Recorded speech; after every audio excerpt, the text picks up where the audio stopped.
Hello student, welcome back to my YouTube channel. Student, आज हम एक नया टॉपिक लेके आए हैं। इस टॉपिक में हमेशा छोटे बच्चे तो गलती करते ही हैं, बड़े बच्चे भी कभी कभी गलती कर जाते हैं। तो हमारा टॉपिक है स्वरों की मात्राएं एवं उनके उपयोग, यानी कि स्वर जो होते हैं, हम तो जानते हैं हमारी वर्णमाला यानी स्वर और व्यंजन से ही हमारी वर्णमाला बनती है। तो स्वर जो है, यहाँ पे हम सिर्फ अभी स्वर की बात कर रहे हैं। स्वर जो है उनकी जो मात्राएँ होते हैं उसमें अक्सर बच्चे जो हैं छोटी छोटी गलतियाँ करते हैं। जैसे कि छोटी ऊ कैसे होती है, बड़ी ऊ कैसे लिखते हैं, छोटी की मात्रा कैसे लगाते हैं, बड़ी की मात्रा कैसे लगाते हैं, औ की मात्रा कैसे लगाते हैं, आ की मात्रा कैसे लगाते हैं। तो इस सब चीज़ों में बहुत बड़े बच्चे भी अक्सर इसको गलती करते हैं। तो आज हम वही चीज़ पढ़ेंगे जिससे कि हमें हिंदी लिखते समय मात्राओं की गलती ना हो। पहला इस थोड़ा सा हमें समझ लेते हैं कि जिन वर्णों के उच्चारण में किसी अन्य वर्ण की सहायता नहीं ली जाती है उन्हें स्वर कहते हैं। यानी कि हम जानते हैं कि हमारी वर्णमाला में स्वर और व्यंजन दो है।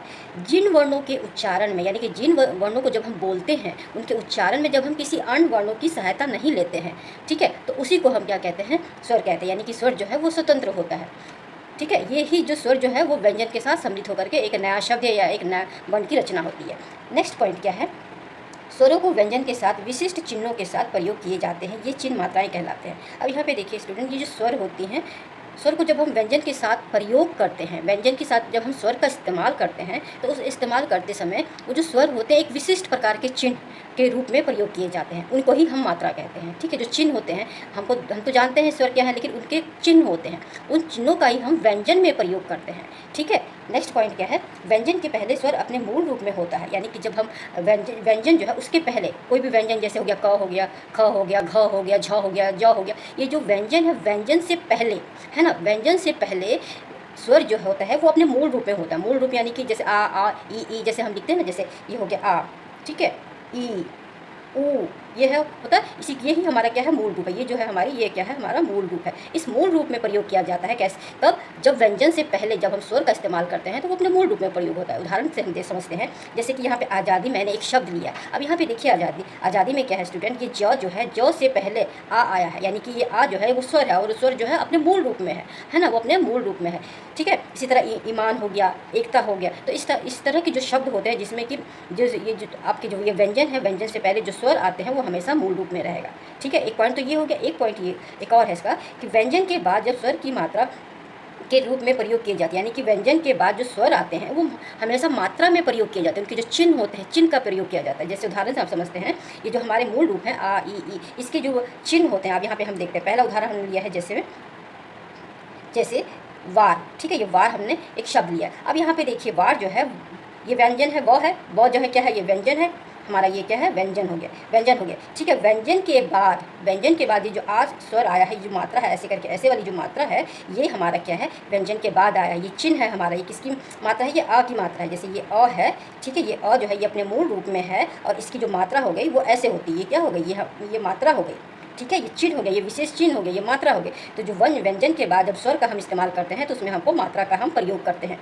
ये दो पॉइंट आपके लिए बहुत इंपॉर्टेंट है। इसी तरह एक और उदाहरण मैंने लिया है दिन। अब यहाँ पे देखिए दिन में द है, और यहाँ पे ये हमारी कौन सी मात्रा है, ये हमारी छोटी की मात्रा है, ठीक है, ये छोटी की मात्रा है। तो ये हमारी मात्रा हो गई, ये हमारा क्या हो गया, व्यंजन हो गया, ठीक है। यहाँ तक क्लियर हो गया सबको। ये दो पॉइंट आपको समझना और ध्यान में रखना बहुत ज़रूरी है कि व्यंजन से पहले जब भी स्वर आते हैं वो हमेशा अपने मूल रूप में होते हैं। जब भी हम स्वर की रचना करते हैं, तो शब्द की जब हम रचना करते हैं तो व्यंजन से पहले जो स्वर आते हैं वो अपने मूल रूप में होते हैं, और व्यंजन के बाद जो स्वर आते हैं वो हमेशा मात्रा के रूप में प्रयोग किए जाते हैं।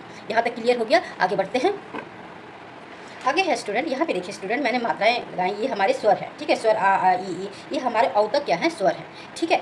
अब उनकी मात्रा कैसी होती है, उनकी मात्रा का चिन्ह कैसा होता है, हम कैसे, वो जो स्वर है उसका चिन्ह कैसा होता है जिसको कि हम मात्रा बोलते हैं, तो ये मात्रा हमारे इस साइड है, ठीक है। उसके बाद हमारा उदाहरण है, उस मात्रा से, उस स्वर से जो हमारे शब्द बनते हैं उसके उदाहरण यहाँ पे है, ठीक है। तो हम एक एक करके सब समझेंगे। जैसे पहला है आ, ठीक है, ये हमेशा मात्रा रहित होती है, इसका कोई चिन्ह नहीं होता है, इसकी कोई मात्रा नहीं होती। जैसे कि उदाहरण में हम समझते हैं, जैसे हमने लिया है कम, ठीक है। तो कम में क जो है हमारा ये क्या है, अभी ये व्यंजन है। अगर हम इस व्यंजन में से स्वर को हटा देंगे तो क हलंत आ जाएगा, तो ये हमारा आ जाएगा। तो यही हमारी क्या है, आ है। ये मात्रा नहीं होती है, ठीक है, ये इसमें सम्मिलित होता है, व्यंजन में सम्मिलित होता है। अगर हमको उसको स्वर हटाना होता है तो व्यंजन जो हमारा वर्ण होता है उसके नीचे हलंत लगाते हैं। तो इस तरह ये हमारी हो गई। उसके बाद आ की मात्रा देखिए, इस तरह की एक डंडी होती है, इस तरह की ऐसे एक लाइन खींच करके एक डंडी होती है, ये हमारी क्या है, आ की मात्रा। अब इसका उदाहरण हम देखते हैं, जैसे म, ठीक है। अब यहाँ पे देखिए म, ठीक है। अब इसमें आ की मात्रा, जब हम इसको अलग करते हैं तो हलंत हो जाएगा, और आ, ठीक है, ये आ हो गया। तो इसकी मात्रा क्या है, एक लाइन खींच देते हैं, उसको हम बोलते हैं आ की मात्रा। क्लियर। आगे आते हैं ई में। ये ई जो है स्टूडेंट, ये हमारी, इसको हम छोटी ई भी बोलते हैं। ठीक है, इसके उच्चारण में फ़र्क है। ये ई जो है इसके उच्चारण में कम समय लगता है और ये इसके उच्चारण बड़ी ई के उच्चारण में थोड़ा ज़्यादा समय लगता है। तो छोटी ई और बड़ी ई के माध्यम से भी हम इसको समझते हैं। तो ये हमारी छोटी ई जो है, इसकी मात्रा देखिए इस तरह होती है, एक डंडी होती है, ऊपर इस तरह की मात्रा जाती है। तो इसका हम उदाहरण देख लेते हैं। उदाहरण में आपको अच्छे से समझ में आया।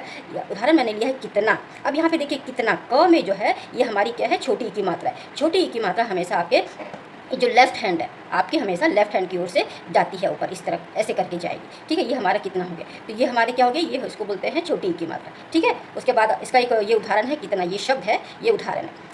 आते हैं नेक्स्ट में बड़ी ई, इसके उच्चारण में ई बोलते हैं। ठीक है, थोड़ा सा समय ज़्यादा लगता है। अब इसकी जो मात्रा है, इसका जो चिन्ह है वो देखिए इस तरह होता है। जो हमारी जो राइट हैंड साइड है, राइट हैंड साइड से ऐसे करके मात्रा जाती है। ठीक है, तो इसको आप देख लीजिए, ये इस तरह की मात्रा होती है, इस तरह का चिन्ह होता है। इसको हम क्या बोलते हैं, बड़ी ई बोलते हैं। अब इसका हम उदाहरण देखते हैं। पीला, पीला है, यहाँ देखिए पीला में प में है, यानी कि प, और यहाँ से ये इस तरह हमारी राइट हैंड साइड से हमारा क्या मात्रा जाएगा। तो ये हो गया हमारा, ये मात्रा हो गई इसकी। ठीक है, तो ये हो गया पीला शब्द। आगे बढ़ते हैं ऊ। और अब यहाँ पे ऊ है, ऊ में भी बहुत बच्चे गलती करते हैं कि ऊ, छोटी ऊ हम कैसे लिखते हैं या फिर बड़ी ऊ हम कैसे लिखते हैं, इसमें भी बहुत बच्चे गलती करते हैं। तो उसको भी आप यहाँ पे देख लीजिए। ये ऊ जो है, इस ऊ को हम छोटी ऊ बोलते हैं, जो जिसका चिन्ह ऊपर की ओर होता है। ठीक है, इस तरह देख लीजिए, ऐसे होता है। तो ये हमारा क्या है, ये हमारा हो गया छोटी ऊ।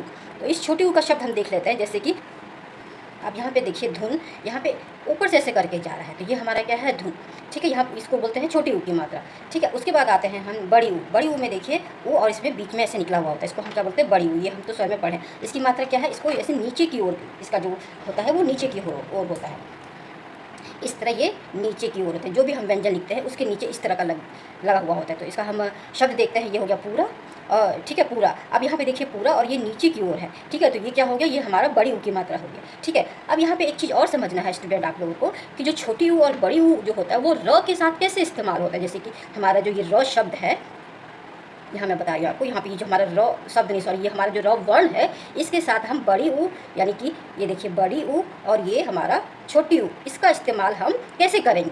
ठीक है, तो इसको भी आपको समझना है। इसको मैं यहाँ पे बता रही हूँ, जैसे कि हम ये पहले छोटी ऊ हम देखते हैं। छोटी ऊ का मैंने उदाहरण दिया है यहाँ पे, रुख, र के साथ। अब यहाँ पे देखिए र के साथ छोटी ई का जब आप इस्तेमाल करेंगे, सॉरी छोटी ऊ का जब आप इस्तेमाल करेंगे, तो ये जो र है, र के यहाँ पे आपका ऐसे हो जाएगा, ऐसे बीच में आप इसको ऐसे कर देंगे। तो ये हमारा क्या हो गया, ये हमारा हो गया छोटी ऊ। अब उसी तरह बड़ी ऊ जो है, इसका उदाहरण है रूप। अब यहाँ पे देखिए र है, र में हम बड़ी ऊ का जब इस्तेमाल करते हैं तो यहाँ पे देखिए ये हो जाएगा, ऐसे गोल करके ऐसे आएगा। ठीक है ना, ऐसे गोल करके ऐसे आएगा। लेकिन जब छोटी ऊ हम करते हैं तो सिर्फ ऐसे करके लाइन खींच देते हैं। तो ये हमारा छोटी ऊ हो गया, ये हमारा क्या हो गया, बड़ी ऊ हो गया। तो इस तरह जब हम र वर्ण के साथ हम इस तरह ऊ का इस्तेमाल करते हैं, ये बहुत इंपॉर्टेंट है। ठीक है, क्योंकि इसमें ही बच्चे अक्सर गलती कर जाते हैं। अब हम आते हैं नेक्स्ट स्वर की ओर, री। अब इसकी मात्रा देखिए स्टूडेंट इस तरह की है, छोटी सी वर्ण के नीचे ऐसे नीचे लगाते हैं, ऐसे हो गया। ठीक है, इसका हम उदाहरण देख लेते हैं, वृक्ष। अब यहाँ पे ये हमारा क्या है, व्यंजन है, इसके नीचे ये हमारा री लगा हुआ इस तरह का। तो ये हमारा क्या हो गया, चिन्ह हो गया। ये हमारा क्या हो गया, उसके उदाहरण वाले शब्द हो गए। ठीक है, आगे बढ़ते हैं ए। अब यहाँ पे देखिए ए और ए, ये दो हैं आपके, जिसमें कि इसका जो चिन्ह होती है, जो मात्रा होती है, ऊपर में इस तरह करके ऐसे करके हम लिखते हैं। तो ये हमारी मात्रा होगी। यहाँ पे आप देख सकते हैं, ये इसकी मात्रा हो गई। इसमें सिर्फ एक ही होता है। ठीक है, अब इसका उदाहरण हम देखते हैं। इसका उदाहरण हमने क्या लिया, खेत। ठीक है, अब यहाँ पे ये जो क्या है, ये हमारा व्यंजन है, ऊपर में हमने एक की मात्रा लगाई है, इस तरह लगाई है, इस तरह हमारे यानी कि व्यंजन के ऊपर में लगाया जाता है। कोई भी व्यंजन है उसके ऊपर में लगाया जाता है। ठीक है, क्लियर हो गया। अब आते हैं दूसरे ए में। ठीक है, अब यहाँ पे देखिए ए, इसमें दो है, आप यहाँ पे देख सकते हैं, इस तरह के हैं दो। ठीक है, तो ये भी क्या होता है, ये भी व्यंजन के ऊपर में ही लगाए जाते हैं। जैसे कि पैसा है, ये पैसा में प जो है, ये हमारा व्यंजन है, इसके ऊपर में दो ऐसी करके मात्रा लगाई हुई है। ठीक है, तो इस तरह ये जो व्यंजन के ऊपर में ये एक की मात्रा लगाई जाती है। क्लियर हो गया। आगे बढ़ते हैं, नीचे दो और है, ओ। ठीक है, अब ओ की मात्रा आप देख सकते हैं कैसे है, इस तरह नीचे हमने एक लाइन खींची है, ऊपर में एक इस तरह की मात्रा आई है, ये हमारा चिन्ह है। इसको आप देख लीजिए कैसे है। अब इसका उदाहरण है, शब्द है बोना। अब यहाँ पे देखिए ये जो बोना, ब है, इसमें हमने ये व्यंजन है, व्यंजन में हमने ओ की इस तरह की मात्रा लगा दी। तो ये हमारी क्या हो गया, ये चिन्ह हो गया, ये मात्रा हो गया। ठीक है, इसका शब्द क्या हो गया, बोना हो गया। ठीक है, मैं यहाँ पे एक एक शब्द हो रही, इस तरह के बहुत सारे शब्द आपने अपनी किताबों में पढ़ा होगा। ठीक है, अब नेक्स्ट मात्रा है औ। अब औ में जो क्या है, इसी में दो मात्रा ऊपर लग जाती है, कि नीचे में इस तरह की डंडी होती है और ऊपर में इस तरह की दो मात्राएँ लग जाती है।